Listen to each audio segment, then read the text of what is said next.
बिस्मिल्लाहिर्रहमानिर्रहीम अस्सलाम वालेकुम।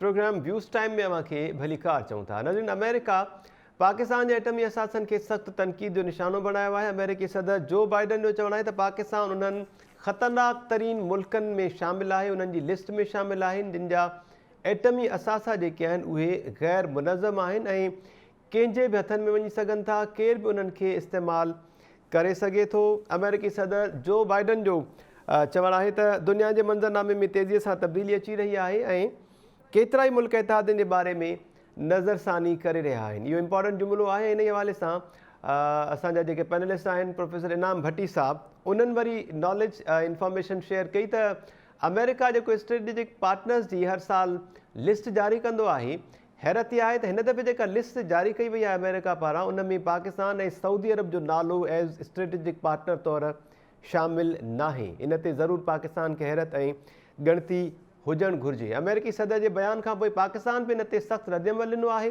परॾेही वज़ीर बिलावल भुट्टो ज़रदारी अॼु प्रेस कॉन्फ्रेंस कई कराची में ऐं अमेरिकी सदर जे बयान खे मज़म जोॻो करार ॾिनो। संदसि चवणो त अमेरिकी सदर जे बयान ते अमेरिकी सफ़ी जेको आहे डोनाल्ड ब्लूम, उनखे तलब करे डिमाश जो ॾियण जो ऐलान कयो वियो आहे। डिमाश छा आहे, डिप्लोमेटिक लैंग्वेज में उनखे छा चवंदा आहिनि, डॉक्टर जमील अहमद ख़ान साहब ऐं जी आर बलू साहब खां इहो बि सम्झंदासीं।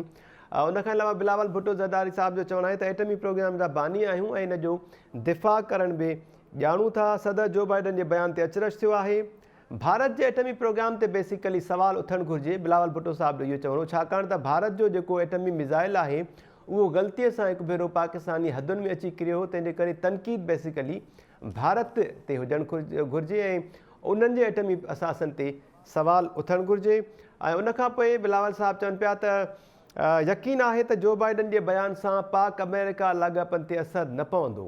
इहो बि ज़ाहिरी ॻाल्हि आहे, असरु पवंदो या न, इन जो जवाबु मालूम कंदासीं पंहिंजे पैनलिस्ट सां। जेके पैनलिस्ट आहिनि उन्हनि जे तारीफ़ मां सां कराईंदा हलां। ॿ डिप्लोमेट्स अॼु असां प्रोग्राम में शामिलु कंदा आहिनि। अॻूणा सफ़ीर डॉक्टर जमील अहमद ख़ान साहब ऐं जी आर बलू साहब असां सां गॾु आहिनि ऐं सीनियर तर्जुमा निगार डॉक्टर अयूब शेख साहब ऐं प्रोफेसर इनाम भट्टी साहब असांखे अॼु जॉइन कयो आहे। डॉक्टर जमील अहमद ख़ान साहब, सर अव्हां खां शुरूआत कंदासीं, पर उनखां पहिरियां बिलावल भुट्टो ज़रदारी जेका प्रेस कॉन्फ्रेंस कई आहे, उन प्रेस कॉन्फ्रेंस जो कुझु हिसो अव्हांखे ॿुधायूं था।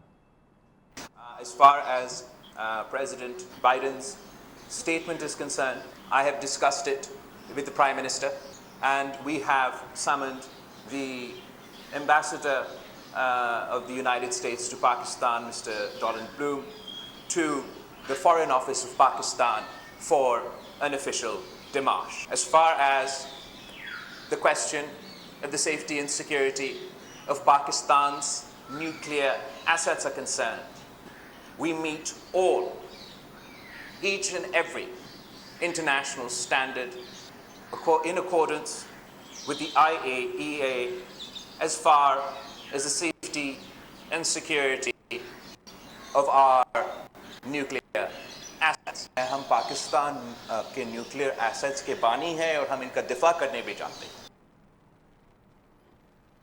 जी नाज़रीन, ॻाल्हि ॿोल मां ॿुधी डॉक्टर जमील अहमद ख़ान साहब, अमेरिका जे अहिड़नि बयाननि जो मक़सदु छा आहे? ख़ासि तौर ते मोदी जो जेका सूरत हाल आहे, इन ते अमेरिका पारां पाकिस्तान जे एटमी असासनि ते तनक़ीद जो मतिलबु छा आहे?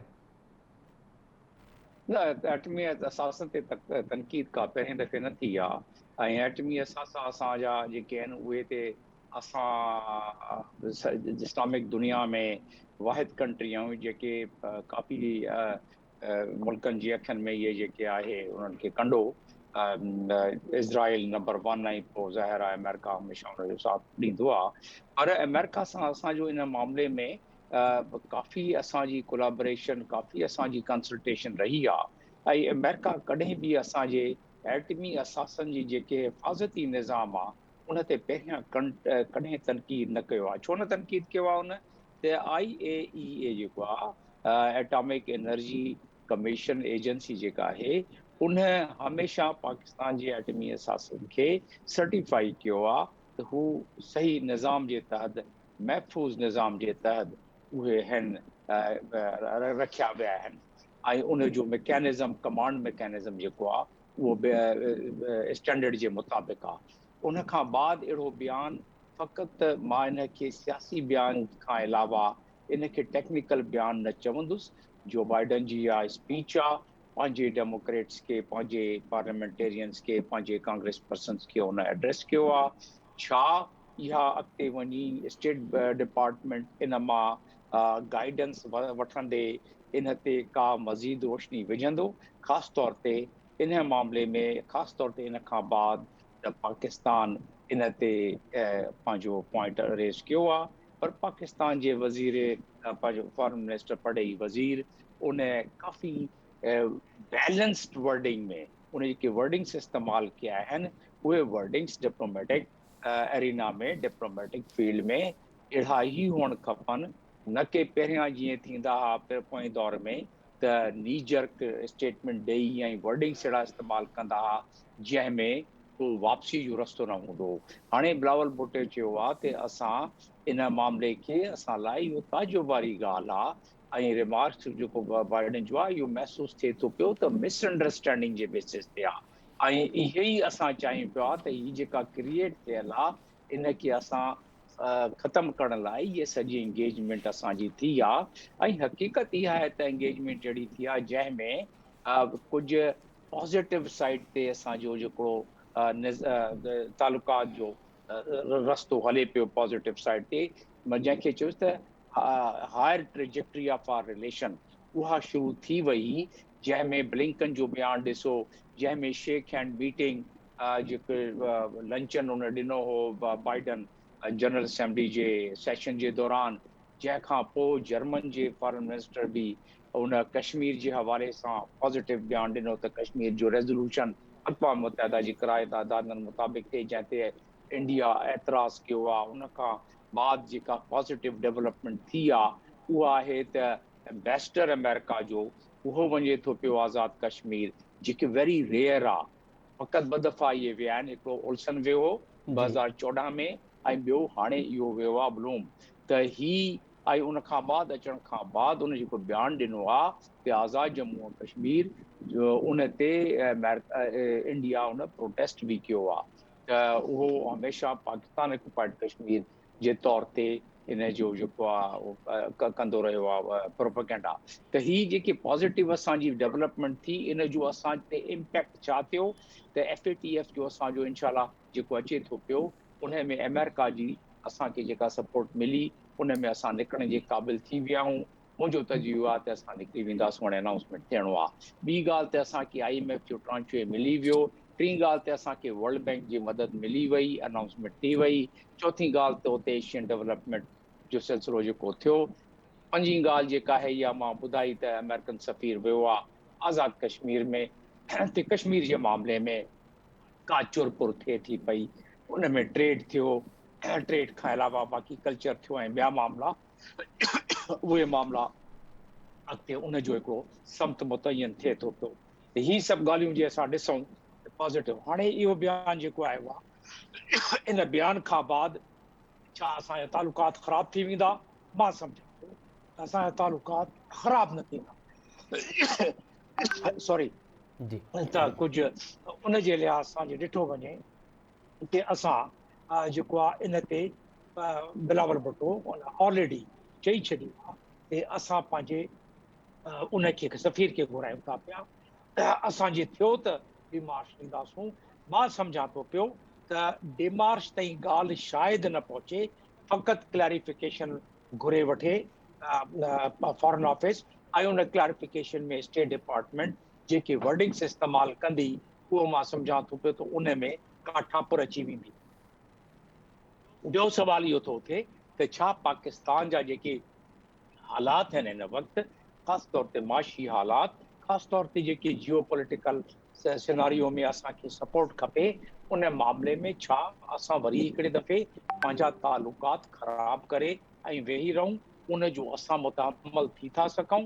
त जवाबु आहे असां उन जो मुतामल नथा थी सघूं। त इहो जेको महसूसु थिए थो पियो त इहो मामिलो इन में ठापुर अची वेंदी ऐं इन ते न जो बाइडन ते को ॻाल्हाईंदो इन ते ॻाल्हि थींदी, न इन ते स्टेट डिपार्टमेंट को जो बाइडन जी ॻाल्हि खे वरी रिपीट कई। मुंहिंजो तजियो आहे ऐं उहो रिपीट करण जे हुन में थींदी। त जेके अल्फाज़ इस्तेमालु कया आहिनि त बिलावल भुट्टो बि चवे थो पियो त I don't believe it negatively impacts the relation between Pakistan and US. माना पाकिस्तान जी फॉरेन ऑफिस जी पॉलिसी ते फॉरेन मिनिस्टर ॿुधाए छॾियो त उहो इम्पैक्ट न कंदो असांजे रिलेशन खे। ऐं जो बाइडन बि छा चयो आहे, जेके ॿियनि चैनल्स ते अचे थी पियूं त जो बाइडन जेको आहे डिक्लेयर करे छॾियो आहे, उन चयो आहे त may be one of the most dangerous Nations in the world, छो जो न्यूक जेके आहिनि उन जा उहे उन्हनि जा इंतिज़ामी मामला पूरा न आहिनि। हाणे थींदो ई आहे, जेके वाइट हाउस में इन वक़्तु इन्फ्लुएंस आहे उहो असांखे ख़बर आहे त जेके इंडियन ओरिजिन अमेरिकन्स हुते आहिनि उनजो काफ़ी इन्फ्लुएंस हुते आहे, इंक्लूडिंग वाइस प्रेसिडेंट। त उन लिहाज़ सां ॾिठो वञे त जेॾीमहिल टॉकिंग पॉइंट्स ठहंदा आहिनि, को हिकिड़ो अहिड़ो पॉइंट को न ठाहे ॾिनो हूंदो, उन खां बाद इहा ॻाल्हि निकिरी वई। इनखे जेतिरो असां इन जी ट्रम्पिटिंग कंदासीं, जेतिरो असां इनखे नीजर्क रिएक्शन ॾींदासीं, त उन में बहितर असांजो कमु ख़राबु थींदो, उहो सुठो न थींदो। मां सम्झा थो असांजे फॉरेन मिनिस्टर जेको इन ते तबसरो कयो आहे, इन ते हिकिड़ी ॻाल्हि बि करे छॾी त असां घुरायूं था पिया, हिकिड़ी ॻाल्हि बि करे छॾी त असां शायदि उनखे डिमार्श बि ॾियूं, ऐं उन खां बाद उन पंहिंजो इहो ॿुधाए छॾियो त इन जो इम्पैक्ट असांजे रिलेशन ते कोन पवंदो। ऐं इन मामले में बिलावल भुट्टो ज़रदारी इन मामले में क्लियर करे छॾियो आहे त असांखे खपे त असां इन मामले में थोरो पासो वठूं, हरूभरू न सोचूं त इहा का कॉन्स्पिरेसी आहे। जी उन लिहाज़ सां असांजी पॉलिसी त उन बिल्कुलु क्लियर करे छॾी आहे। हाणे सुवाल ई पैदा थिए थो पियो त आम आवाम जे ज़हन में छा इन सां वसवसा उथनि था पिया। ॾिसो, अमेरिका ऐं असांजो रिलेशन त हिकिड़ो आहे रोलर कोस्टर टाइप रिलेशन। जी जेॾी महिल उन में को चङ रिलेशन बहितरीन था थी वञनि, जेॾी महिल उनजो मतिलबु पवे थो पियो, ऐं दुनिया ज़ाहिर आहे हर मुल्क पंहिंजे मतिलब जे हिसाब सां रिलेशन रखंदो आहे, ऐं जॾहिं मतिलबु निकिरी थो वञे त तमामु बेकार नमूने सां उहे छॾे था वञनि। उहो हिलरी क्लिंटन इन जी पाण शाहिदी ॾिनी आहे कि असां पाकिस्तान खे इस्तेमालु करे हथु छॾे ऐं असां आराम सां हलिया वियासीं। इन करे पाकिस्तान में अॼुकल्ह जेके हालतूं या जेके अफ़गानिस्तान में हालतूं, उनजो सबबु इहो आहे। ही सभु असां ॼाणींदा आहियूं, पर असांखे ॾिसणो इहो आहे त असां उन वक़्तु असां इन स्टेटमेंट जी फुल्ली मुखालफ़त करे बिल्कुलु फिटाए बीह रहूं जेॾी महिल असां पंहिंजे पेरनि ते बीठा हुजूं। जेॾी महिल असां पंहिंजे पेरनि ते न बीठा आहियूं, असां जेॾी महिल असांजी जेका हालत थोरे हिन वक़्तु आहे त सफ़ा कमज़ोर, त उन लिहाज़ सां असांखे तमामु हिकिड़े डिप्लोमेटिक अंदाज़ में इन मामले खे वठी अॻिते हलणो पवंदो। जी मां न सम्झां त इन ते असांजो को हिकिड़े आम माण्हू ते को असरु पवंदो इन वक़्तु। मां न जेसीं ताईं असां बिल्कुलु फिटाए न वठूं, जीअं पोएं दौर में असां फिटायो होसीं, मां न सम्झां त इन जो को डायरेक्ट इम्पैक्ट जीअं त असां पढ़ई वज़ीर चयो। जी ठीकु आहे डॉक्टर जमील अहमद ख़ान साहब। जी आर बलोच साहब, थैंक यू सो मच तव्हां जॉइन कयो, वेलकम चऊं पिया अव्हांखे। अव्हांजी छा राय आहे सर बिलावल भुट्टो ज़रदारी जो इहो चवणु त अमेरिकी जेको सफ़ीर आहे डोनाल्ड ब्लूम, उनखे घुराए करे एन ऑफिशियल डिमार्श उन्हनि ॾियण जो ऐलान कयो आहे। डिमार्श जो मक़सदु छा हूंदो डिप्लोमेटिक लैंग्वेज में, ऐं अमेरिका जे इन बयान खे अव्हां कीअं पिया ॾिसो, इन जो मक़सदु छा आहे सर? ॾिसो, ही अमेरिकन बयान ॾिसणु घुरिजे त किथे कहिड़ी जॻह ते चयो वियो। ही हिकिड़ो फंड रेज़िंग फंक्शन हो डेमोक्रेटिक पार्टी जो, जंहिंमें it is kind of semi official हूंदो आहे, जेको ऑफिशियल स्टेटमेंट आहे, नंबर 1। नंबर 2, उन्हनि जे अल्फाज़नि खे बि थोरो एग्ज़ामिन करणु घुरिजे। मां एज़ ए नॉट दैट को पार्टिज़न आहियां मां, लेकिन हुनखे हुन चयो आहे त पाकिस्तान हिकिड़ी न्यूक्लियर स्टेट आहे ऐं लैक ऑफ कोहिजन आहे। उहा लैक ऑफ कोहिजन पॉलिटिकल आहे, उहा it could be lack of cohesion social भी थी सघे थी। तो उन में कंट्रीब्यूटिंग फैक्टर त असांजा पंहिंजा आहिनि, जंहिंमें हीअ जेका पॉलिटिकल पोलराइजेशन पई हले, जो कुझु असांजी इंटरनल जेको हिकिड़ो माहौल आहे टेंशन जो, मुख़्तलिफ़ पॉलिटिकल एक्टर्स जो, पॉलिटिकल पार्टीज़ जो, त उन में ख़तरो इहो हुन कयो आहे। हुन कॾहिं बि असांजे निज़ाम, सिक्योरिटी निज़ाम ते को लफ़्ज़ न चयो आहे त भई जेके असांजा SOPs आहिनि न्यूक्लियर जा, उन में का बि गुंजाइश उन्हनि खे बि ख़बर आहे। ऐं कई दफ़ा हू जेको आहे IAEA जेको आहे, ऐं ॿियूं जेके मोतबर क़िस्म जूं एजेंसीज़ आहिनि, उहे ॾिसी चुकियूं आहिनि ऐं चई चुकियूं आहिनि, सर्टिफाई करे चुकियूं आहिनि त पाकिस्तान जो न्यूक्लियर जेको निज़ाम आहे is one of the most secure.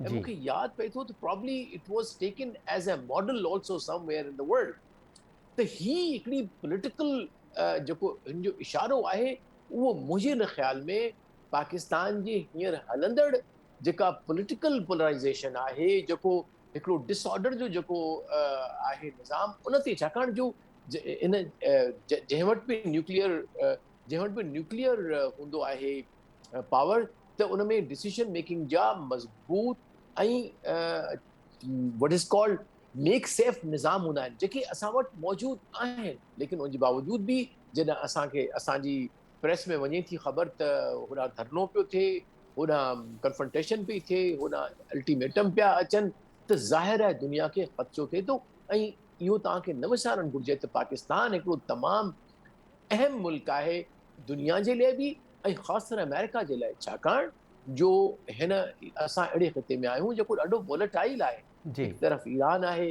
ॿी तरफ़ अफ़गानिस्तान आहे ऐं टी तरफ़ तव्हां वटि हिकिड़ो जुनूनी क़िस्म जी पार्टी आहे बीजेपी जंहिंमें इंटरनल जेके हुननि जूं जेके पॉलिसीज़ आहिनि इंडिया उहो बि हिकिड़ी अनस्टेबल क़िस्म जी पॉलिटिक्स हले पई त उन में पाकिस्तान जी हिकिड़ी ॾाढी अहमियत आहे त पाकिस्तान हू जेके ॿाहिरी दुनिया आहे या ख़ासि कर वर्ल्ड पावर जा आहिनि जिन जो इंट्रस्ट आहे हिन दुनिया सां हिन रीजन सां दे सी with concern the instability the political instability त ही इशारो उन पॉलिटिकल अनस्टेबिलिटी ते आहे इन में दोष असांखे पंहिंजी उहो ॾिसणो पवंदो असांखे पंहिंजे गिरबान में झांकणो पवंदो लिहाज़ा मुंहिंजी बि इहा नसीहत हूंदी सभिनी खे त महिरबानी करे हिन अहिड़े स्ट्रेटेजिक मसइले खे पोलिटिसाइज़ न कनि हिन खे हिन सां न जोड़नि त जेका हिन गवर्नमेंट जी फॉरेन पॉलिसी ख़राब थी वई घटि थी वई असांजा रिलेशनशिप ट्रम्प सां सुठा हुआ हिननि सां ख़राब आहिनि so I think that has to be avoided वरना असांखे नुक़सान थी सघे थो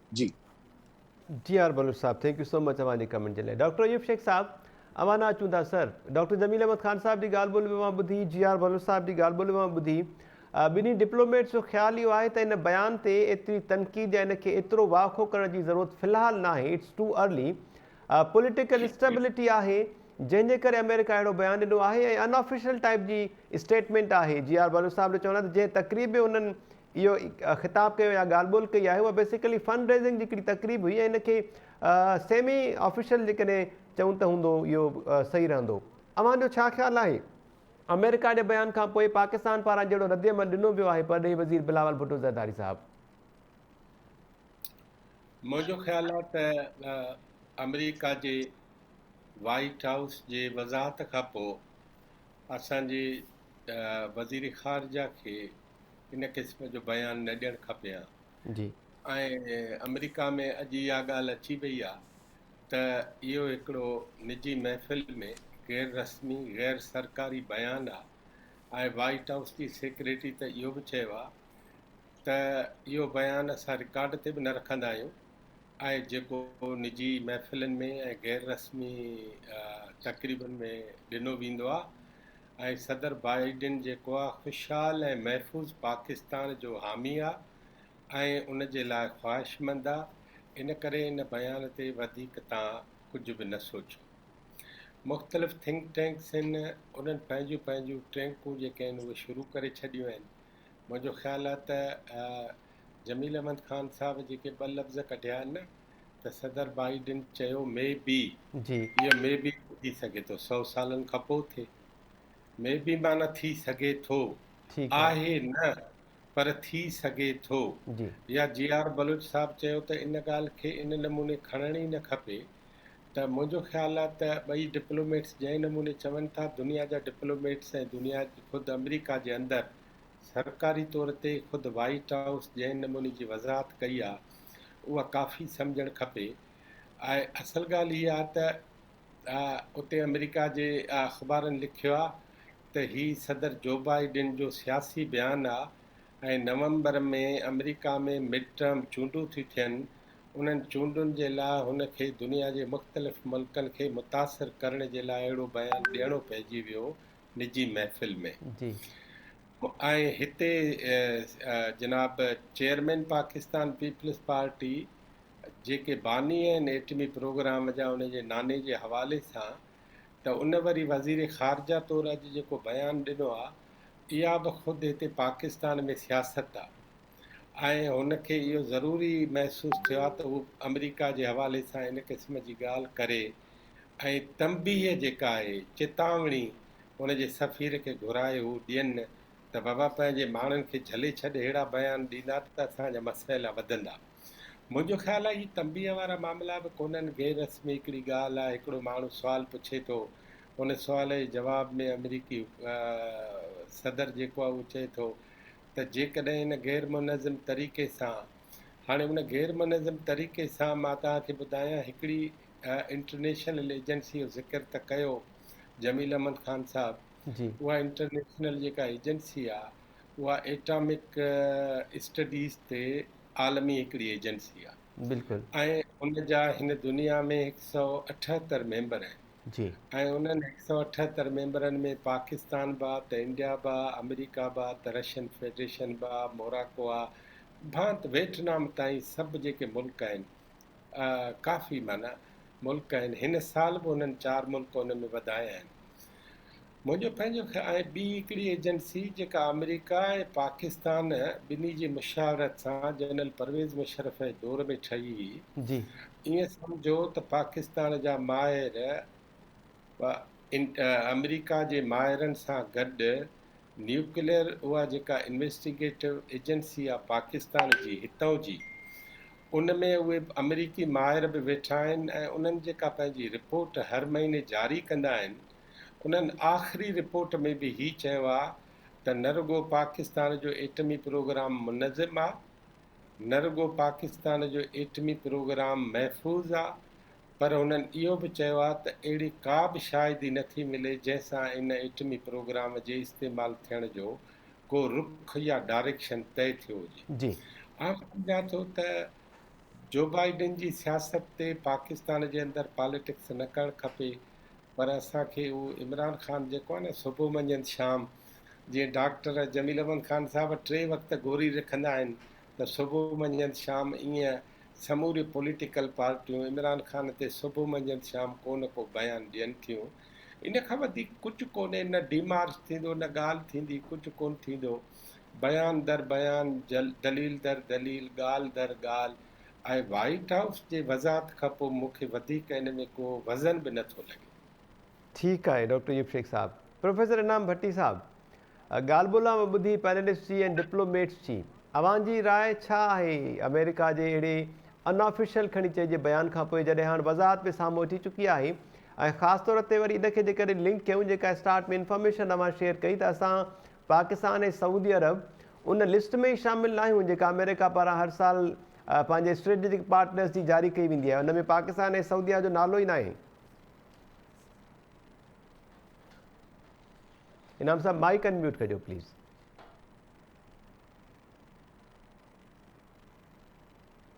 हाँ मेहताब अचे तो आवाज़? जी जी इनाम साहब। हा मुझो महिरबानी। पहिरीं त जेको जो बाइडन ताज़ी जेका इहा ॻाल्हि कई आहे उनखे आउं वरी बि कनेक्ट इन सां ई कंदुसि त अरबा जे ॾींहुं 48 सुफ़नि जी हिकिड़ी रिपोर्ट जेका आहे सा अमेरिका में शाया थी आहे, जेका उन जे जियो स्ट्रेटेजिक थ्रेड्स इन साउथ एशिया ऐं साउथ सेंट्रल एशिया जेको आहे ऐं सेंट्रल एशियन कंट्रीज़ जेको आहे उन में टेररिज़म थ्रेड्स, उन ते हिकिड़ी वाज़े रिपोर्ट आई आहे। ऐं उन में उन 2 मुल्कनि खे जेके अॻे माज़ी में पाकिस्तान ऐं सऊदी अरेबिया अमेरिका जा अलाई ऐं उन में स्ट्रेटेजिक पार्टनर रहिया, उन हींअर उन्हनि खे इन लिस्ट मां ख़ारिज करे छॾियो आहे। ऐं उन जो हिकिड़ो सबबु जेको आहे, जेको मूंखे नज़र अचे थो, उहो इहो आहे त आउं अफ़गानिस्तान जी जेका मौजूदा तब्दीली आहे उनखे ख़ुदि अमेरिका जे आशीर्वाद सां स्ट्रेटेजिक चेंज सम्झां थो, छाकाणि त एतिरो आसानी सां जल्दी में उहा शइ थी वञणु। ऐं हींअर बि अॼु जेको हींअर सवात जे अंदरि जेको वाना वज़ीरस्तान जे अंदरि सूरत हाल चेंज थींदी पई वञे, ऐं वरी उनखे इन सां ई रिलेट कयां थो ऐं ॻंढियां थो।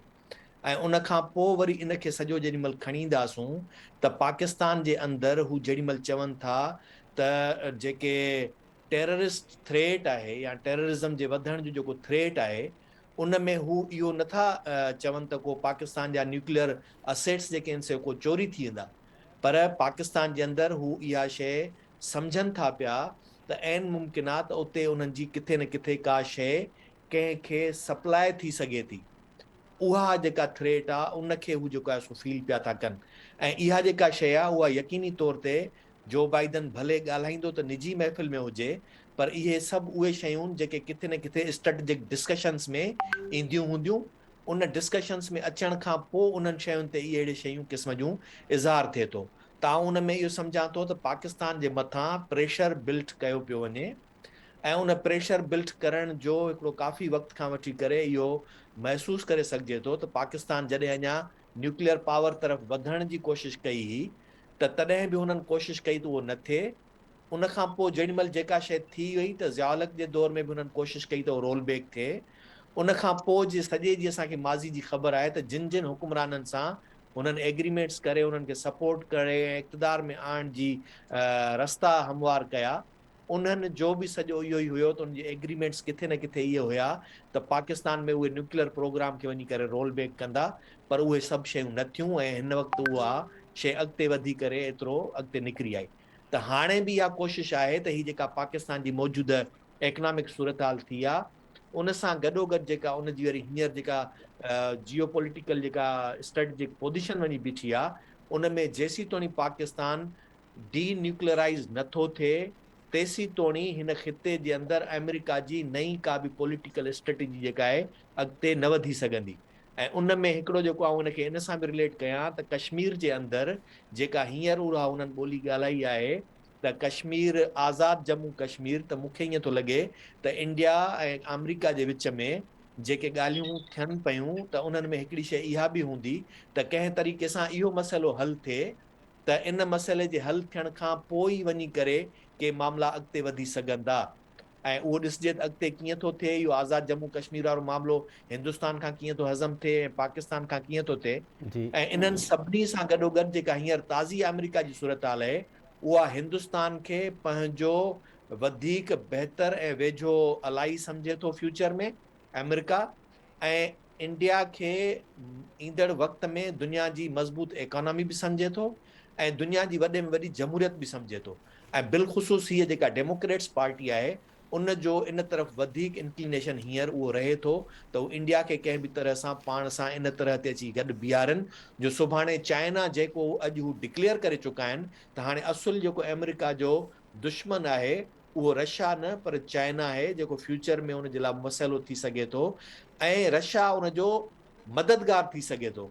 तंहिंजे करे हू पहिरीं मददगार खे सोढ़ो करण जी कोशिशि में लॻा पिया आहिनि त रशिया खे कंहिं तरह सां सोढ़ो कयूं। उन खां पोइ जेका असुल उन्हनि जी स्ट्रेटेजी हूंदी उहा हूंदी मुकमिल तरह ते चाइना खे सोढ़ो करणु। ऐं उहो वरी इन जे करे बि त हाणे तव्हां ॾिठो हूंदो त चाइना जी जेका वरी स्ट्रेटेजी ख़तरनाक हद ताईं जेका थी वई आहे त जेको मौजूदा प्रेसिडेंट आहे उन पाण खे जेको टियों ॾींहुं जेका कांग्रेस थी उते उन में जेको हुननि जेका अमेंडमेंट करे वरिती त हाणे हू ता हयात जेको आहे सो जहिड़ो की हुकुमरान थी वियो ऐं सदर थी वियो ऐं उनखे केरु चैलेंज नथो करे सघे, केरु उनखां पुछी नथो सघे ऐं हुनजो जेको बि वर्ड हूंदो उहो टोटल पॉलिसी हूंदो।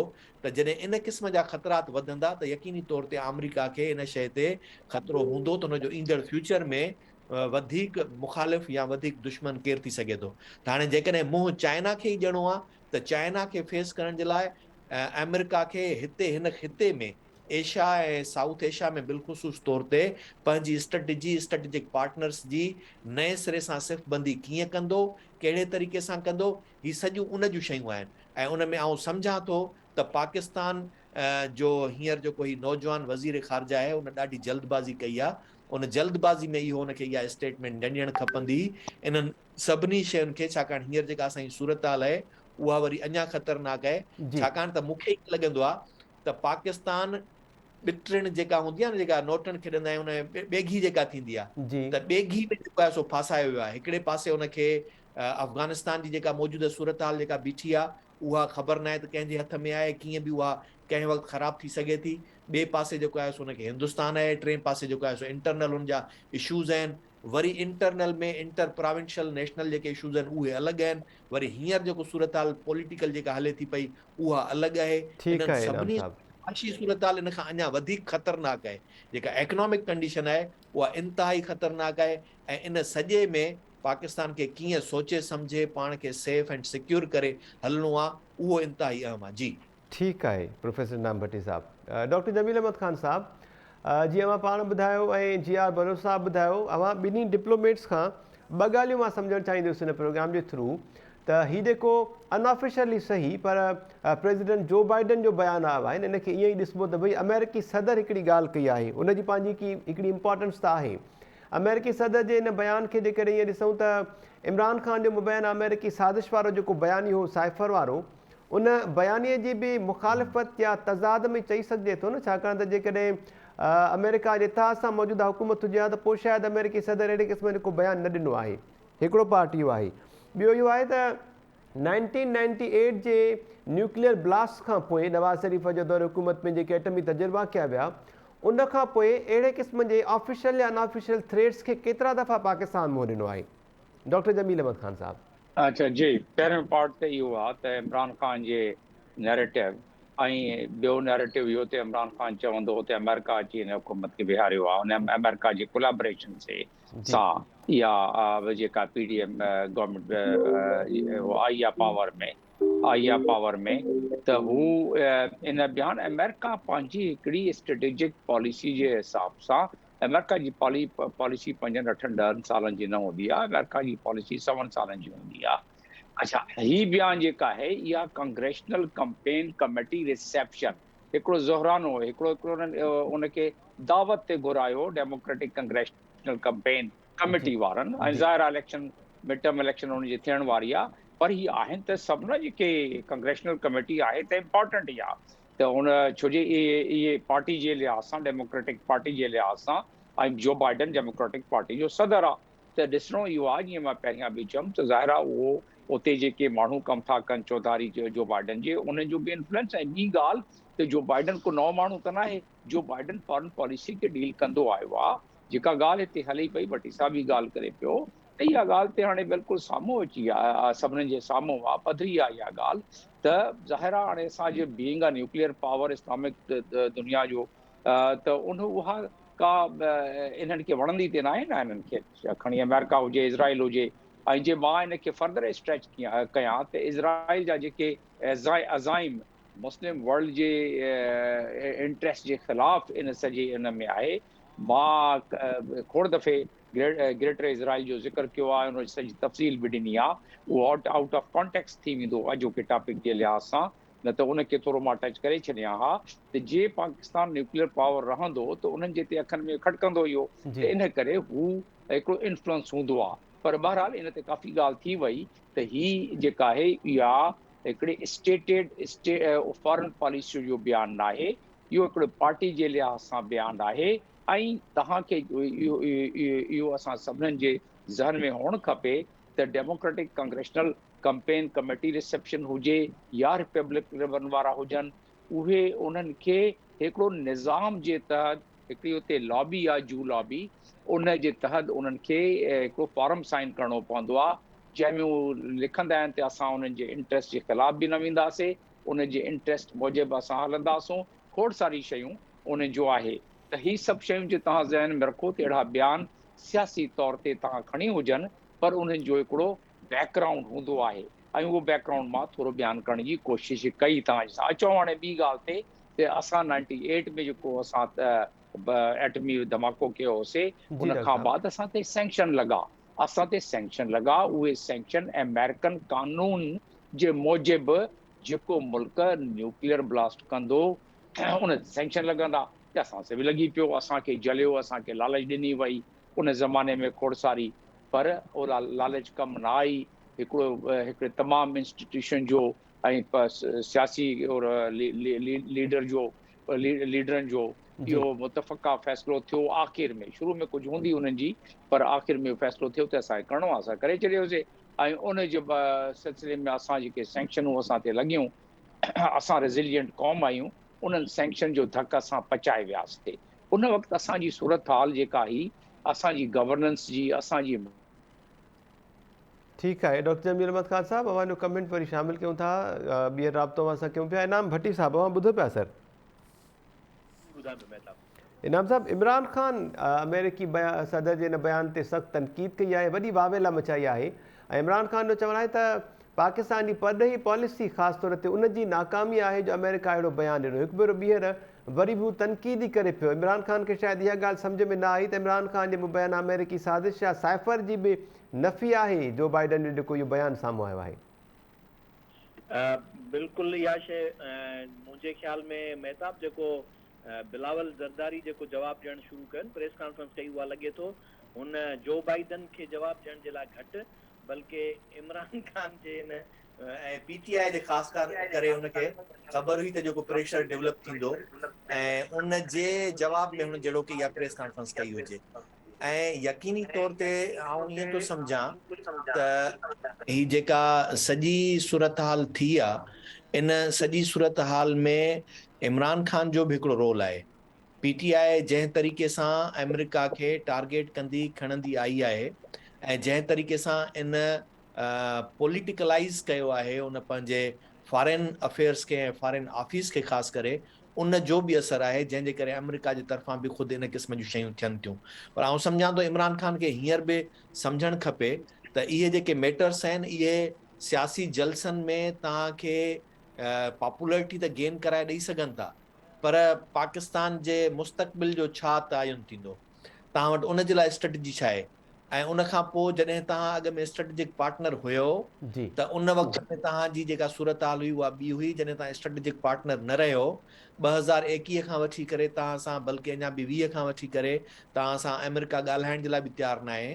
तव्हांजो फ़ोन कॉल बि जेको आहे सो मिंथुनि जे बावजूदि कोई तव्हांखे जेको आहे सो नथो करे ऐं वेंदे एतिरे तोणी जो जेके दोहा डायलॉग्स थिया पए त उन में हिकिड़ो मरहलो अहिड़ो हुयो जंहिंमें पाकिस्तान जी शिरकत त हुई पर हिकिड़ो मरहलो अहिड़ो हो जंहिंमें पाकिस्तान बिल्कुलु उन खां आउट हुयो ऐं उहो कंहिंजी ख़्वाहिश ते हो ख़ुदि तालिबान जे मुतालबे ते हो त हिकिड़ा मामला पाकिस्तान जेको आहे सो मुकमिल तरह ते उन में न हूंदो शामिल ऐं पोइ उहे डायलॉग जेको आहे सो अॻिते थिया ऐं तव्हां ॾिठो त उहे शयूं कीअं थी वयूं ऐं उन जो ई नतीजो आहे त मुंहिंजे ख़्याल में त ही जेके फॉरेन रिलेटेड जेके शयूं थियनि थियूं इहे इंतिहाई सेंसिटिव ऐं संजीदा आहिनि ऐं ॿियो इहे हिकिड़े ॾींहं जा रिलेशन्स न आहिनि।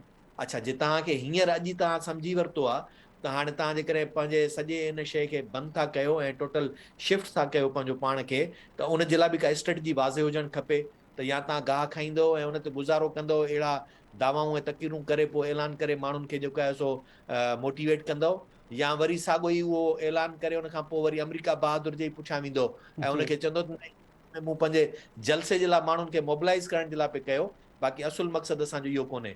सयाक ऐं सबाक जेको अयूब साहब पोइ वरी चवंदा आहिनि न त उहो उनजो जेको आहे सो मटाए करे पेश कयो अथऊं सो उहो सयाक ऐं सबाक हिननि खे पोइ वरी यादि अची वेंदो आहे। जी फ़िलहाल अमेरिकी वाइट हाउस पारां बि इहो बयानु वज़ाहत वारो जारी कयो वियो आहे। उन्हनि इहो सयाक सबाक त न चयो आहे पर इहो ज़रूरु चयो त अनऑफिशियल क़िस्म जी इहा स्टेटमेंट आहे। जी आर बलोच साहब इहो चयो तव्हांखे ॻाल्हि सम्झ में नथी अचे असां छा था चऊं कंहिंखे था चऊं किथे था चऊं हुन ते थोरो सोचो। ठीकु आहे। जी आर बलोच साहब डॉक्टर जमील अहमद ख़ान साहब खां जेके पॉइंट सम्झण जी कोशिशि कई हुई अवां बि सफ़ीर रही चुका आहियो अवां खां बि उहो सम्झणु चाहींदासूं 1998 खां पोइ ज़ाहिरी ॻाल्हि आहे उन वक़्तु बि वज़ीर आज़म नवाज़ शरीफ़ जेको उन जो PM हुयो उन अमेरिका जी मर्ज़ीअ जे ख़िलाफ़ु इहे एटमी ब्लास्ट कया हुआ तजुर्बा असां जेके कया उन खां पोइ हिन वक़्त ताईं केतिरा दफ़ा असांखे अहिड़े क़िस्म जी धमकियुनि या अनऑफिशियल मैसेजिस अनऑफिशियल क़िस्म जी स्टेटमेंट्स या वरी ऑफिशियली सही असांखे अहिड़ियुनि धमकियुनि जो या अहिड़ियुनि क़िस्म जी साज़िशुनि जो मुंहुं ॾिसणो पियो आहे चैलेंजिस जेके आहिनि असां भोॻियूं आहिनि सर। जी सही ॻाल्हि आहे। तव्हां जेको पहिरियां शुरू में सवाल कयो हो उनजो जवाबु वरी बि मुंहिंजो इहो ई आहे त तमामु अफ़सोस जी ॻाल्हि आहे त हिकिड़ो इंटरनेशनल जहिड़ा सेंसिटिव इशूज़ जिन खे तोड़े मरोड़े ऐं डोमेस्टिक पॉलिटिक्स में पॉइंट स्कोरिंग जे लाइ इस्तेमालु करणु कंहिं बि पार्टी तरफ़ां मुंहिंजे ख़्याल में काउंटर प्रोडक्टिव आहे ऐं असांजे पंहिंजे नेशनल इंट्रस्ट में कोन्हे को। इहो मुंहिंजो मुख़्तसिर जवाबु आहे जो कुझु तव्हां ॾिसो पिया मीडिया में हिकिड़ी ख़ासि पॉलिटिकल पार्टी तरफ़ां हालांकि मुंहिंजो को पॉलिटिक्स सां ज़िक्र कोन्हे को लेकिन मुंहिंजे ख़्याल में as an expert as a specialist मां सम्झां थो इहा इन ॻाल्हि जी मुंहिंजे ख़्याल पॉलिटिकल मोरालिटी ऐं जेके असांजा क़ौमी मुफ़ाद आहिनि उहा इन ॻाल्हि जी तक़ाज़ा कनि था त अहिड़ी डिबेट खां अहिड़ी कॉमेंट्स खां ऐं अहिड़ी इररेलेवेंट लिंक करण खां अवॉइड करणु घुरिजे नंबर 1। नंबर 2 हाणे तव्हां ॻाल्हि कई 98 जी ऐं उन खां पोइ जी सिचुएशन जी, त ॻाल्हि छा आहे त दुनिया में हिकिड़ो ग्लोबल सिक्योरिटी आर्किटेक्चर आहे। थोरी टेक्निकल ॻाल्हि थींदी, बट आई थिंक ॼाण ज़रूरी आहे जो तव्हांजो सुवाल अहिड़ो लोडेड आहे। बिल्कुलु बिल्कुलु उन जी अरबाज़ उन साहब जी सम्झणु चाहींदासीं। उन जी सिक्योरिटी आर्किटेक्चर जा के एलिमेंट्स आहिनि। उहे एलिमेंट्स आहिनि 5 न्यूक्लियर पावर जिन खे रिकग्नाइज़ कयो वियो आहे ऐं उहे ई सिक्योरिटी काउंसिल जा मेंबर्स आहिनि। जी हाणे उहो प्रिविलेज पाकिस्तान पंहिंजे ज़ोरे बाज़ू ते हासिल कयो ऐं उन क्लब में अचण जे लाइ या उन सिक्योरिटी आर्किटेक्चर में हिकिड़ी एबरेशन थी या हिकिड़ो गैर मामूली वाक़ियो थियो। लिहाज़ा इहो असांजी तवक़ो करणु त उहे जेके इस्टेब्लिश्ड ताक़तूं आहिनि जिन ते हिन वक़्तु जेको आहे सो ग्लोबल सिक्योरिटी आर्किटेक्चर डिपेंड करे थो, रेस्ट करे थो, उहे असांखे क़बूल कंदा, उहा ॻाल्हि असांजे लाइ अनरियलिस्टिक आहे। ऐं असांजी जंग इहा जंग मां सिर्फ़ु हिनखे इस्तलाहनि चवां पियो त असांजी जेका कोशिशूं या असांजो डिप्लोमेटिक जेको चैलेंज रहियो आहे त कंहिं तरह सां असांजी जेका इहा जेको सिक्योरिटी ग्लोबल सिक्योरिटी आर्किटेक्चर में पाकिस्तान जी हिकिड़ी लिजिटिमेट हैसियत एज ए न्यूक्लियर पावर जेको आहे सो दुनिया खे क़बूल करणु घुरिजे। इहो ई चैलेंज हुयो, आहे ऐं रहंदो। उन में असांखे तमामु हिकिड़ी अक़ल सां, दानिश सां, हिकमत सां पंहिंजा रिलेशनशिप दुनिया जी उन ताक़तनि सां इस्तवार करणु घुरिजनि, ठाहिणु घुरिजनि ऐं इंटरनली बि अहिड़ो रिस्पॉन्सिबल बिहेवियर असांखे करणु घुरिजे त दुनिया चवे त यस इन्हनि जो जेको न्यूक्लियर पोटेंशियल आहे उहो उन्हनि जी पंहिंजी सिक्योरिटी लाइ आहे, छाकाणि जो उन्हनि खे हिकिड़ी पाण खां उन्हनि खां 10 गुना वॾी जेका असां दुश्मन जो मुक़ाबिलो करणो आहे। दुनिया जे लाइ असां कॾहिं बि ख़तरो न हुआसीं, न रहंदासीं, न थींदासीं, ऐं न को अहिड़ो प्लान आहे। लेकिन इन ॻाल्हि खे दुनिया खे बावर कराइणो आहे ऐं इहो ई टेस्ट आहे हिन हुकूमत जो, इहो ई टेस्ट रहंदो, इहो ई चैलेंज रहंदो ईंदड़ हुकूमतनि जो। लिहाज़ा इनखे असांखे इन ई वॾे ग्लोबल पर्सपेक्टिव में, इन ई स्ट्रेटेजिक पर्सपेक्टिव में ॾिसणो पवंदो त छो अञा ताईं बि न्यूक्लियर जेका ताक़त आहे पाकिस्तान जी, उन जी मुखालफ़त अमेरिका सां शामिल दुनिया जी मुख़्तलिफ़ कैपिटल्स में छो आहे। पोइ उन ते मुख़्तलिफ़ क़िस्म जा ॿिया ख़िलाफ़ चढ़ाया वञनि था त पाकिस्तान अनस्टेबल आहे, लैक ऑफ कोहिजन आहे, एक्सट्रीमिज़म बि आहे आसपास में, टेररिज़म बि आहे, ख़तरा बि आहिनि। बट एसेंशियल जेका ॻाल्हि आहे, जेको कोर इन जो इहो आहे त Pakistan is trying to claim to be part of that global security architecture जंहिंजो अञा ताईं दुनिया क़बूल न कयो आहे असांखे, ऐं शायदि दुनिया अञा तयार न आहे असांखे, अॻिते हली शायदि तयार थी वञे ऐं असांखे उहो लेजिटिमेट स्टेटस मिली वञे। साईं जी अरबाज़ साहब, होप्स फॉर द बेस्ट ऐं ज़ाहिरी ॻाल्हि उमेद बहितर ई रखी सघिजे थी। डॉक्टर अयूब शेख साहब, अवांजो छा ख़्यालु आहे अमेरिका जी इन वज़ाहत खां पोइ ऐं बिलावल भुट्टो साहब जे इन जुमिले ते त यकीन आहे त जो बाइडन जे अहिड़े क़िस्म जे बयान खां पोइ पाक अमेरिका लाॻापा मुतासिर न थींदा। हाणे इहो चिटो थी वियो आहे, मतिलबु त अनऑफिशियल क़िस्म जो बयान हुए असांजा जेके लाॻापा आहिनि सिफ़ारतकारी जे हवाले सां बि, परॾेही पॉलिसी जे हवाले सां बि, उहे मुतासिर न थींदा। मुंहिंजो ख़्यालु आहे त हिकिड़ी रवा जी ॻाल्हि आहे, पर अमेरिका जो सदर आहे ऐं अलाह साईं खां पोइ उनजी कुवत आहे, इन करे असां सभु माण्हू उनखे वधीक अहमियत ॾींदा आहियूं। पाकिस्तान सरकार बि उनखे उन नमूने ॾिसंदी आहे, दुनिया जा ॿिया मुल्क बि उनखे इन नमूने ॾिसंदा आहिनि। मुंहिंजो पंहिंजो ख़्यालु हीअ आहे त GR बलोच साहब चयो न त असांजे माण्हुनि असांजे एटमी प्रोग्राम खे लेजिटिमेट हैसियत ॾिनी वञे, ताक़त फ़ैसिलो कंदी आहे। असांजे भरिसां वेठो आहे चीन, असांजे भरिसां वेठो आहे इंडिया, ऐं असांजा ॿिनि हंधनि ते झगड़ा था हलनि, ऐं इंडिया असांजे ख़िलाफ़ु आहे। चीन असां सां पंहिंजे स्ट्रेटेजिक हवालनि सां इन करे दोस्त आहे त हू चए थो त हीअ सरज़मीन जेका आहे उहा मुंहिंजे कमु अची सघण जहिड़ी थियणु खपे ऐं रुॻो अमेरिका ऐं ॿियनि जे कमु न अचे। सो ताक़त जो तवाज़न पाकिस्तान जे हक़ में बि तॾहिं थींदो जॾहिं असांखे इंटरनल स्ट्रेटेजिक पॉलिसियूं जेके आहिनि उहे प्रॉपर ठाहींदासीं। उन खां पोइ तव्हां इसराइल जहिड़े हिकिड़े तमामु नंढे मुल्क खे तमामु वॾी हैसियत सां तस्लीम था करायो सॼी दुनिया में जी त पाकिस्तान त हिकिड़ो न्यूक्लियर पावर आहे। हाणे पाकिस्तान सां हिकिड़ो वॾो प्रॉब्लम हीअ आहे त हिकिड़े हंधि ते उनजे लाइ रिलीजन उनजी रुकावट आहे, ॿिए हंधि उनजे लाइ इंडिया उनजे लाइ रुकावट आहे, टे हंधि उनजे लाइ अफ़गानिस्तान ऐं ईरान जूं पॉलिसियूं रुकावट आहिनि। हिकिड़ो कॉम्बो आहे रुकावटुनि जो। उन में थियणु कीअं खपे, कीअं विचां निकिरी अचिजे, उन जे लाइ त वॾा वॾा डिप्लोमेट ऐं हेनरी किसिंजर खपनि, पर पाकिस्तान हेनरी किसिंजर पैदा करण बि ॾींदो आहे या न, इहा आहे बुनियादी ॻाल्हि। ऐं उन खां सवाइ पाकिस्तान ताक़तवर न्यूक्लियर पावर लेजिटिमेट हैसियत में थी नथो सघे।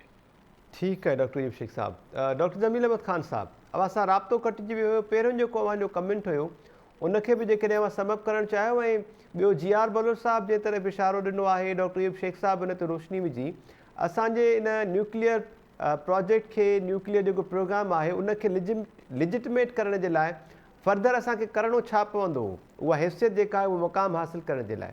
Briefly please sir. Mic unmute कजो डॉक्टर माइक साहब प्लीज। खोलियो जमील साहब।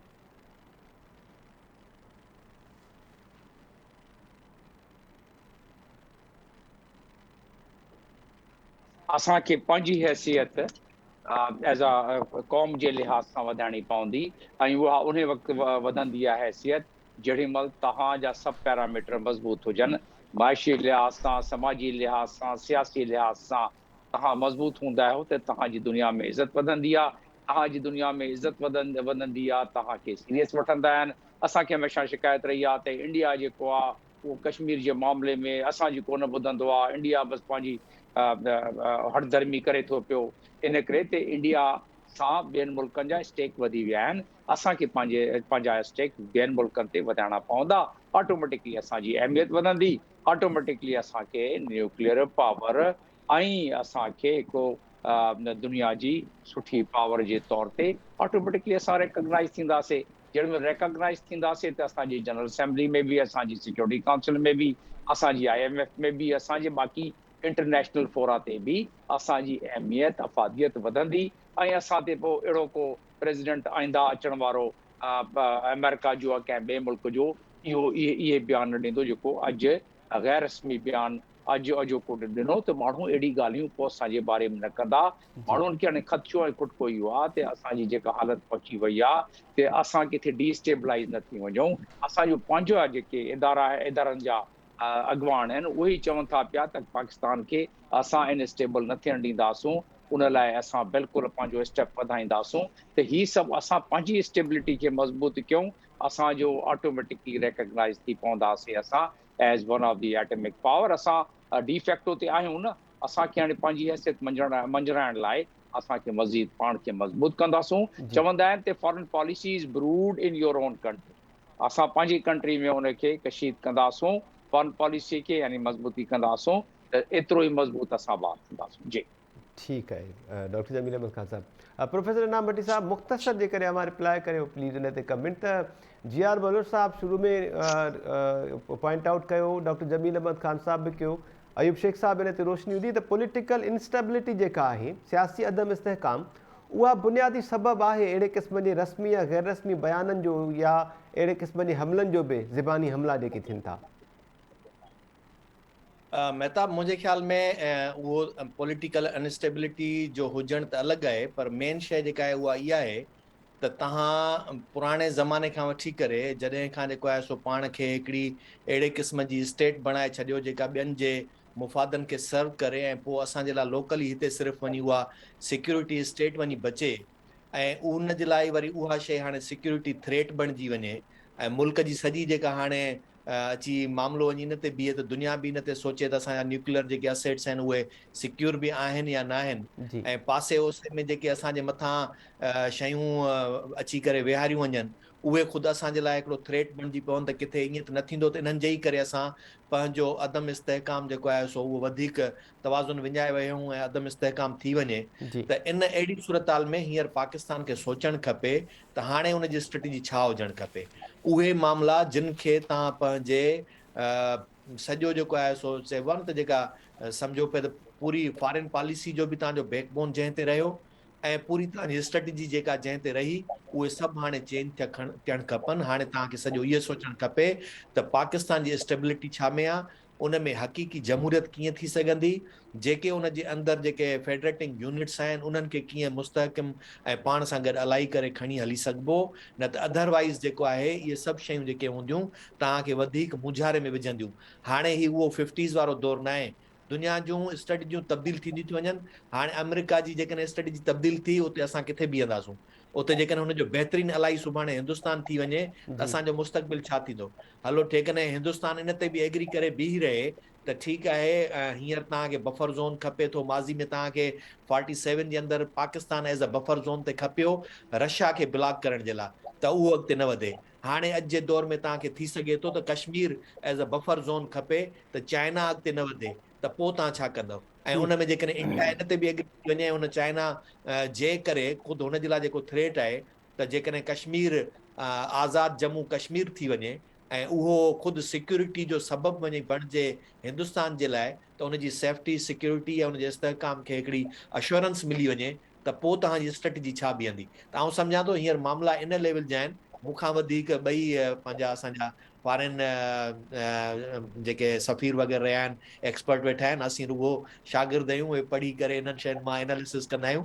ऐं मुंहिंजो अंदाज़ो इहो आहे त दुनिया जी स्ट्रेटजी जेका तब्दील थिए पई उनजो फोकस हींअर इहो आहे त मूंखे ईअं थो लॻे त फ्यूचर जो बफर ज़ोन कश्मीर आहे ऐं उन ते हाणे स्ट्रेटजी थींदी। पाकिस्तान खे उन हिसाब सां पंहिंजी पॉलिसी खे नए सिरे सां सोचणु खपे। ठीक है डॉक्टर जमील अहमद खान साहब ऐं जी आर बलोच साहब ब्रीफ कमेंट सर अवां भी पॉलिटिकल इंस्टेबिलिटी ते डॉक्टर जमील अहमद खान साहब। देखो पॉलिटिकल इंस्टेबिलिटी जेका है ना that leads to the economic instability also, and then economic instability leads to the governance and all other issues of the country. तो उन्हें लिहाज सां ॾिठो वञे त इहा हक़ीक़त आहे त सियासी इस्तेहकाम तमामु ज़रूरी आहे, उन ते ई बाक़ी सभु सॼी इमारत ठहंदी आहे। ऐं हू जे थी वञे त असांजा मसइला काफ़ी असांखे पोइ ॿियूं क़ौमूं ऐं ॿिया मुल्क बि असांखे सीरियस वठंदा। जी ठीकु आहे, जी आर बलोच साहब सर।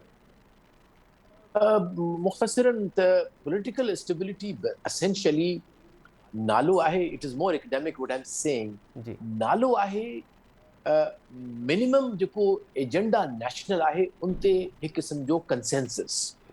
हाणे उहो अञा ताईं असां इवॉल्व न करे सघिया आहियूं। ऐं ॿियो जेको आहे त हिकिड़ी नई जेका पॉलिटिकल एक्टर्स कुझु आया आहिनि उन्हनि जी जहत डिसरप्टिव नज़र थी अचे मूंखे as a analyst. I am not partisan.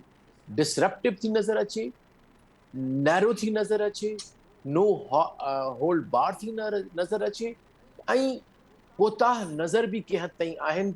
ऐं शायदि हू पाकिस्तान जे कॉम्प्लेक्सिटीज़ खे न सम्झण जे बावजूदि अहिड़ा फ़ैसिला कनि पिया, अहिड़ियूं पॉलिसीज़ एडॉप्ट कनि पिया within the assembly and in the street of Pakistan, which can become a trigger for instability. ऐं दुनिया में हिन वक़्तु असांखे 24/7 ऑब्जर्व कयो वञे थो, ऐं इन करे ऑब्जर्व कयो वञे थो exactly for the reason that we have been discussing, that we are a nuclear power.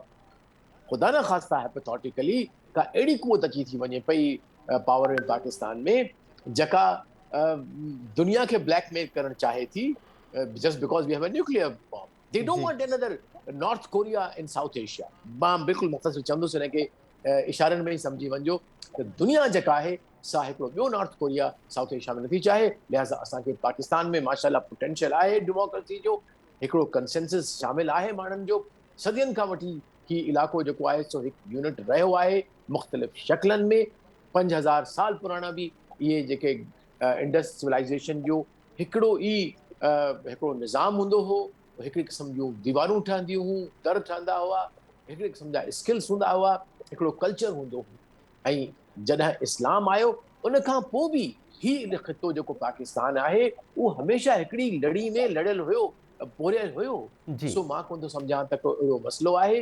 असांजे जेकी पॉलिटिकल लीडरशिप आहे उन्हनि खे तमामु दूरअंदेशी जो मुज़ाहिरो करणु घुरिजे, उन्हनि खे तारीख़ खे ॾिसणु घुरिजे ऐं पाकिस्तान जे मुस्तक़बिल जे ख़ातिर नंढनि नंढनि बैटल्स में विही पाकिस्तान जो इमेज जेको आहे उन जो तमामु घणो एहतियात करणु घुरिजे, छाकाणि इट्स ऑल अबाउट परसेप्शन ऐं परसेप्शन मां ई रियलिटी ठहेसी। सो लिहाज़ा असांखे पंहिंजी इमेज बिल्डिंग, लेकिन इमेज बिल्डिंग फॉल्स न बट जेका रियल आहे सा करणु घुरिजे ऐं अंदरूनी जेके इख़्तिलाफ़ात आहिनि उन्हनि खे क़ौम जे मुफ़ादात खे, वॾनि मुफ़ादात ते कॾहिं बि क़ुर्बान न करणु घुरिजे। जी ठीक है जी आर बलोच साहब। डॉक्टर अयूब शेख साहब, स्टार्ट में अवां कमेंट दौरान चयो त अमेरिका जी वज़ाहत खां पोइ बिलावल साहब खे अहिड़े क़िस्म जो बयान न ॾियणु खपे हा। पॉलिटिकल इनस्टेबिलिटी जेका आहे, सियासी अदम इस्तेहकाम, उन ते क्वेश्चन रेज़ कयो आहे मां ऐं पैनलिस्ट उन ते राय बि ॾिनी। अवां जी छा राय आहे? पॉलिटिकल स्टेबिलिटी हूंदी त पोइ शायदि अहिड़े क़िस्म जा बयान बि न ईंदा।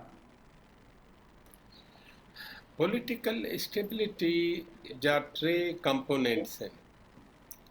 हिकिड़ी आहे त हर इदारे खे पंहिंजो कमु करणु ॾियो। जी ॿियो आहे वसीलनि जी मुनसिफ़ाणी विरछ कयो ऐं टियों आहे मेरिट। असां टिनी में कोता नज़र लफ़्ज़ ॾाढो भलो इस्तेमालु कयो पंहिंजे GR बलोच साहब। जी असां कोता नज़र साबित थिया आहियूं। असां न मेरिट ते था हलूं, असां न इंसाफ़ भरियो विरछ जो को सिस्टम ठाहे सघिया आहियूं ऐं असांजी पॉलिटिक्स जेका आहे कंहिंजे न कंहिंजे मोहताजी हेठि थी हले। जेसि ताईं इदारा पंहिंजो कमु पाण न कंदा, पार्लियामेंट खां वठी असांजी इस्टेब्लिशमेंट जे समूरनि पिलर्स ताईं ऐं ख़ुदि मीडिया, उन्हनि खां सवाइ पाकिस्तान जे अंदरि इस्तेहकाम पैदा थी नथो सघे। ठीक है डॉक्टर साहब। ऐं पाकिस्तान जे अंदरि तव्हां ॾिसो था त सुबुह जो स्क्रीन ते तव्हां कंहिं बि अदालत जो फ़ैसिलो ॾिसो था त तव्हांखे फ्लैशबैक माइंड में फलाणो फ़ैसिलो थो अचे ऐं चए थो त भाउ अॻियो जज ही फ़ैसिलो हिन नमूने करे वियो हो, ही जज हिन नमूने नओं फ़ैसिलो थो करे। किन हालतुनि में त असां इहो ॾिठो आहे त साॻिए शख़्स पंहिंजे ई फ़ैसिले जे ख़िलाफ़ु तव्हां वटि टाइम हुजे जेकॾहिं त ख़ान अब्दुल कयूम ख़ान हूंदो, उहो डॉक्टर साहब ब्रीफ कजो प्लीज़, टाइम पूरो थियण वारो आहे। जी भुट्टे साहब जे मुखालिफ़ हो, पोइ भुट्टे साहब हुनखे पंहिंजे कैबिनेट जो मेंबर कयो जी ऐं हुन वज़ीर दाख़िला जी हैसियत में जेको पहिरियों कमु कयो उहो ही कयो त जेको ख़ान अब्दुल कयूम जो गुज़िरियल साल वारो छपियल किताबु आहे उन ते मां बंदिश थो विझां। सो जॾहिं असांजा इंसाफ़ अहिड़ा हुजनि, पंहिंजो पाण ते बंदिशूं हुजनि पंहिंजा इंसाफ़, त इन करे इस्तेहकाम जे लाइ इहे कंपोनेंट्स ज़रूरी आहिनि जी ऐं उन खां सवाइ पाकिस्तान में इस्तेहकाम न ईंदो। ठीक है, thank you so much sir. Doctor Ayub Shaikh साहब thank you so much. Professor Inam Bhatti साहब thank you so much. GR Baloch साहब ऐं डॉक्टर जमील अहमद ख़ान साहब थैंक यू सो मच। तव्हां सभिनी जी वॾी महिरबानी आहे कमेंट कयो। नाज़रीन, अमेरिका जेका तनक़ीद कई उन जे हवाले सां वज़ाहत बि साम्हूं अची चुकी आहे त इहो गैर रस्मी क़िस्म जो बयानु हो जेको सदर जो बाइडन हिकु फंड रेज़िंग तक़रीब जे दौरान ॾिनो। वाइट हाउस पारां वज़ाहत अची चुकी आहे। उनखां पोइ बिलावल भुट्टो ज़रदारी साहब जेके परॾेही वज़ीर आहिनि उन्हनि प्रेस कॉन्फ्रेंस कई। उन प्रेस कॉन्फ्रेंस दौरान उन्हनि इन बयान ते शदीद रद्दअमल जो इज़हार बि कयो। PTI चेयरमैन इमरान ख़ान जो इहो चवणो त पाकिस्तान जी परॾेही पॉलिसी जी नाकामी आहे जो बाइडन खे अहिड़ो बयानु ॾियणो पइजी वियो आहे। पैनलिस्ट पंहिंजे ख़्यालनि जो इज़हार कयो। अॼोके प्रोग्राम में एतिरो ई। ईंदड़ प्रोग्राम ताईं ॾींदा इजाज़त। अल्लाह निगहबान।